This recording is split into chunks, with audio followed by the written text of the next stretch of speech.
ओला कचरा सुका कचरा वेगवेगळा ठेवता.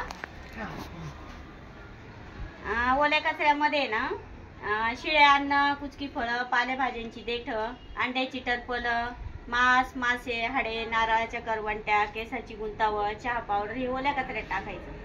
आणि सुक्या कचऱ्यात प्लास्टिकच्या पिशव्या, प्लास्टिकच्या वस्तू, कागदी पुठ्ठे, थर्माकॉल, काचेच्या बाटल्या, खिळे, धातू, सिरॅमिक वस्तू हे वेगवेगळे ठेवायचे, जेणेकरून आरोग्य कर्मचाऱ्यांना त्रास होणार नाही आपल्यामुळं.